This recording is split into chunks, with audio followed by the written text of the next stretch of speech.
everyone, James here from JVC Paints. Welcome back to the channel. We've got a World War I update for you guys today. I've got these Essex miniatures here. They are World War I British or Commonwealth troops for the Palestine front. It's super hot here, guys. I don't know if you can hear the bugs outside, but I'm just dripping and melting. So what I'm going to do is I'm going to take some photos here, and then I'm going to talk you through about how I painted these guys up and what they're for. So yeah, let's check them out. Whew, I'm under the AC now, so things are a lot better. I misspoke earlier. These are actually Empress miniatures, and they're from the interwar vehicles section on their website. These are the crew for the Model T machine gun trucks, I guess.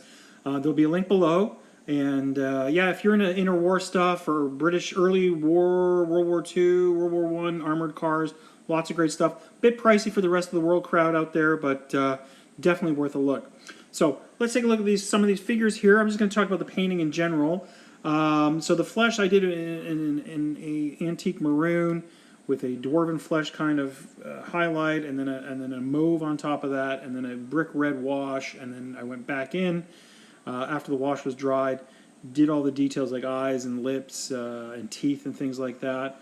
And then I went back over it with a watered down mauve. The uniforms themselves, they started out as a honey brown, and then I blended them up with a color called antique white, which is kind of an off-white color, kind of a really light beige. And then I added a little bit of a cream to that, brought that up, brown washed it, and then went back with the original highlight.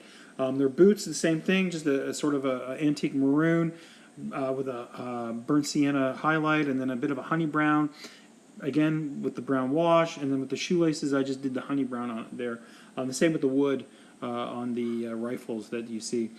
For the light blue shirts that some of these guys are wearing, that started off as a French gray, and then I added a cream color to that, brought it up, and then added a cream again, brought it up, and then I gave it a bit of a wash of the original color, and then I went back over it and highlighted it. I endeavored to do the white collars, the inner collars that they had, and the buttons as well. And they turned out pretty well, I think. As you can see, some of the guys are on solid bases, and some of these guys are obviously sitting.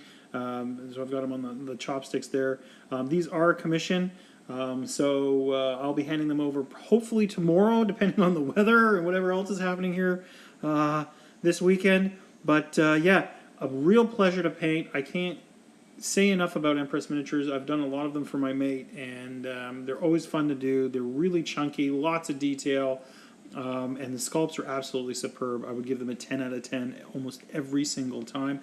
Not a lot of cleaning on these guys either. There were a couple places where, you know, some flash and whatever was there that you had to get in there with the X-Acto, but all in all, pleasurable experience. I cannot praise them enough. So that's it for me today, guys. I hope you enjoyed the video. If you want to see more World War I stuff, let me know, and I'll tell my friend to give me more work. That would always work well for me as well. So I hope you guys are cool wherever you are. It is blistering 37, 38 degrees or something like that here today.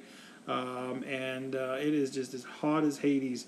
So thanks, guys, for watching. Thanks for checking out the channel. Like, comment, and subscribe if you've made it this far. And yeah, just let me know what you think. If you've got any suggestions or things that I could have done a bit different, or any ideas, let me know below. Keep those brushes moving. Bye-bye.